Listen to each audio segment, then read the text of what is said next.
Bonjour à toutes et à tous, bienvenue pour les Actus. Après Rémi la semaine dernière, c'est à mon tour de présenter le bulletin hebdomadaire.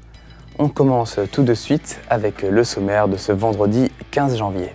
Les enseignes, entreprises, commerces, associations s'adaptent au nouveau couvre-feu.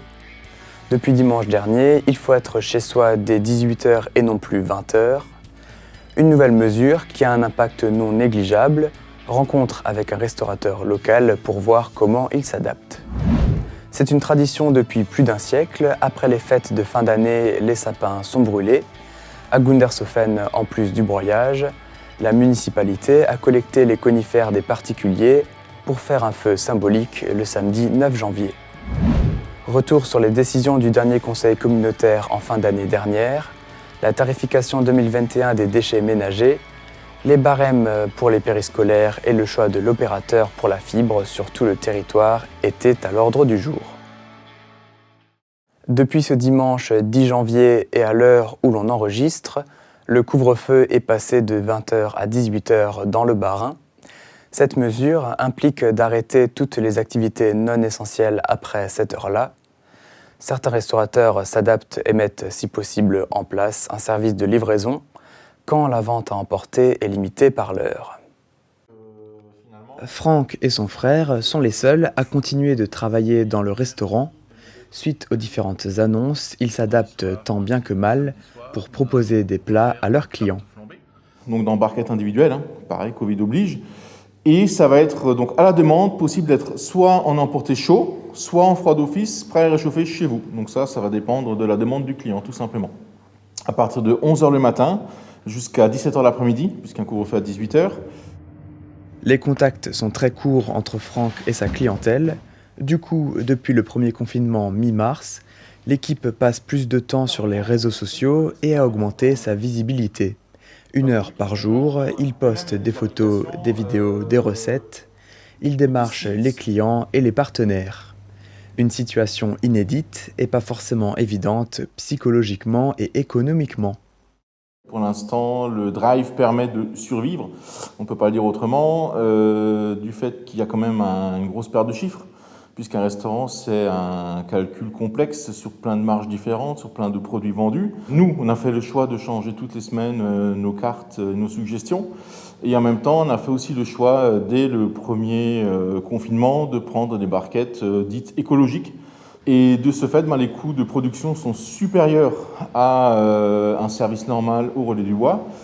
Et on se rend compte qu'on est loin de ce qu'on devrait faire en temps normal pour pouvoir vivre, investir, réinjecter l'argent nécessaire chaque année pour remettre, et que ce soit aux normes ou alors simplement esthétiquement pour l'accueil du client, ou des machines qui s'usent, parce que n'oublie pas qu'il y a quand même pas mal d'heures de vol pour nos machines. Donc pour l'instant, 2021-2022, on n'a pas trop de prévisionnel du fait qu'on navigue à vue en fait. Nous, on a besoin d'avoir de la visibilité sur le futur. Pour continuer à proposer des nouveautés à ses clients, dans les prochaines semaines, Franck va faire des repas à thème, toujours avec des produits alsaciens, mais en s'inspirant de recettes du monde entier. Le Grand Wintersberg était pris d'assaut. La neige tombée sur les hauteurs incite à la balade dans la poudreuse, mais l'accès est maintenant interdit en raison de la neige et du verglas. Car le week-end dernier, de nombreux véhicules ont dû être secourus. Dès que la route sera à nouveau ouverte, attention, elle sera à double sens jusqu'au 1er mars. Pour la petite anecdote, l'origine du sapin de Noël serait issue d'Alsace. On le décore au mois de décembre et après les fêtes, on souhaite s'en débarrasser. Les communes proposent de les récupérer pour les brûler ou les broyer. La crémation des sapins donne de magnifiques images, regardez. À Gundershofen, la commune et les pompiers perpétuent la tradition séculaire de la crémation des sapins. Durant la semaine, les habitants pouvaient déposer leurs sapins et la commune a cherché une vingtaine de conifères chez ceux qui avaient besoin de ce service. Samedi 9, à la tombée de la nuit, aux abords du skatepark, le bûcher prend feu. En fait, c'est un héritage des fêtes païennes qui existaient, où on chassait l'hiver avec la lumière du feu. Donc on ne voulait pas, malgré le contexte laisser tomber la tradition. Après, on a aussi ouvert la possibilité aux gens qui sont plus pour l'environnement, je dirais, d'avoir la possibilité aussi de nous ramener les sapins pour les faire broyer. C'est-à-dire que ceux qui veulent voir perdurer la tradition puissent voir perdurer la tradition et que ceux qui souhaitent que leur sapin soit broyé pour pas que ce soit incinéré, je dirais, puissent aussi avoir ce choix-là, quoi.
Ne pas broyer tous les arbustes ouvre l'espace aux critiques, mais l'événement a tout de même évolué et prend une dimension plus environnementale.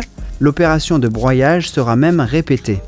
Au cours de l'année, on va reproduire normalement 3 à 4 fois des semaines du broyage pour permettre en fait aux gens de broyer leurs déchets verts, mais ce n'est pas vraiment des déchets, pour éviter aussi, comme on a connu lors du Covid, d'encombrer les déchetteries. Et puis aussi peut-être d'être dans une logique de recycler les biodéchets plutôt que de les emmener en déchetterie et de l'utiliser pour son jardin ou de l'utiliser pour le fleurissement de la mairie. Et le broyat pourra aussi servir pour de futurs jardins partagés. Le vin chaud, traditionnel lui aussi, est préparé par Raymonde, mais cette année, il est servi à emporter. Ce premier rendez-vous démarre l'année avec une dimension symbolique et pas seulement pour chasser l'hiver. Et les pompiers ont toujours tenu à être associés à cette tradition, donc c'est peut-être un message d'espoir de commencer avec les gens qui nous protègent et aussi d'avoir un peu de lumière et de feu dans nos vies, quoi. Le dernier conseil communautaire de l'année dernière s'est tenu le lundi 14 décembre à l'espace Grappelli de Merzwiller. Voici le résumé en quelques minutes des décisions prises. À l'ordre du jour du dernier conseil communautaire du mois de décembre, plusieurs délibérations. Tout d'abord concernant le choix du prestataire du déploiement de la fibre sur tout le territoire. Après l'étude des 4 prestataires, le choix s'est porté sur un opérateur local. On a mis un avis plutôt favorable sur Altitude Infrastructure qui remplissent les conditions qu'on souhaitait. C'est un souhait de travailler avec la régie en partenariat pour privilégier l'exploitation et la maintenance du réseau fibre sur le territoire. Concernant les déchets ménagers, ici aussi des délibérations, le Conseil décide de maintenir les tarifs votés l'année dernière pour 2021. À noter, depuis le 1er janvier, la redevance d'enlèvement des ordures ménagères est modifiée. Donc les bacs d'ordures ménagères restent la propriété de la communauté de communes et donc à présent le bac est affecté au logement. Un point sur les accueils périscolaires, la Comcom met à jour le barème des services d'accueil, un barème qui fonctionne par tranche en fonction des revenus entre 6 300 et 73 000 euros. Je peux vous dire ce soir que la communauté de communes aujourd'hui déjà met par enfant en périscolaire quasiment 1 500 euros sur la table chaque année. Le barème est appliqué aux différentes tranches depuis le 1er janvier 2021. 2 présentations en fin de conseil. La première concerne Shop Bihouns. Suite aux épisodes de confinement, la Comcom a décidé de mettre en place une plateforme de e-commerce ou commerce en ligne 100% local. Shop Bihouns permet aux artisans et commerçants du territoire de créer une boutique en ligne personnalisée. Vous avez ici les différentes catégories de produits. Donc on retrouve restaurant, service, beauté, coiffeur. Ensuite, on descend encore notre curseur, on arrive sur un classement au niveau des communes. Donc là, vous retrouverez classement des communes par ordre alphabétique avec à chaque fois le nombre de commerces inscrits. Donc on a vraiment voulu toucher le plus grand nombre de professionnels, pas uniquement des commerçants qui vendent quelque chose, mais également de permettre aux petites entreprises et aux petits commerces ou aux petits restaurateurs qui n'ont pas forcément les moyens de créer leur propre site internet, de créer un petit site vitrine en fait. C'est la première plateforme d'e-commerce qu'on a sur le territoire. Alors c'est sûr que face aux géants Amazon, on va peut-être pas le concurrencer, mais pourquoi pas, inciter un peu plus les consommateurs du territoire à consommer local. La plateforme est disponible depuis le 14 décembre. Pour information, la communauté de communes prend en charge les frais d'abonnement mensuels des commerçants la première année. Cela représente environ 4 € par mois pour chacun des 200 commerçants du territoire. Le projet, d'un montant de près de 24 000 €, sera financé par la Comcom d'une part et de la région Grand Est d'autre part à hauteur de 70%. Le conseil communautaire se termine avec une présentation de l'OTI par sa directrice. Elle revient sur la naissance et l'évolution du projet, les actions de communication en cours et les projets à venir, comme la création du site internet. Ce n'est pas le site internet définitif parce que le site est sur un support qui n'est pas forcément vraiment le plus développé ou le plus moderne et le plus facile à utiliser. Du coup, on est en train de lancer un appel d'offres pour mettre vraiment le site à goût du jour et vraiment que ça soit un site fonctionnel. Une carte touristique comprenant 12 sites qui illustrent l'attractivité du territoire est en cours d'élaboration. On y retrouve la maison de l'Outre-Forêt, la ligne Maginot, la fabrique à bretzel, le Grand Wintersberg et les stations thermales. Afin de ne pas mettre en difficulté les finances de l'Office de tourisme intercommunautaire, les élus approuvent un acompte de 39 000 € pour couvrir le fonctionnement du premier trimestre de l'OTI. L'OTI est un outil qui, à mon sens,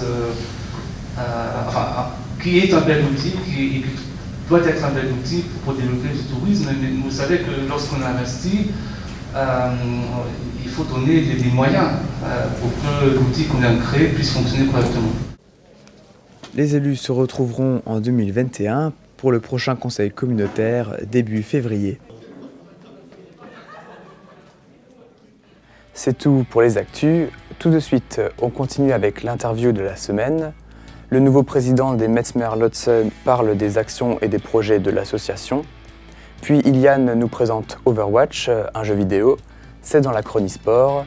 On se retrouve vendredi prochain et d'ici là, portez-vous bien.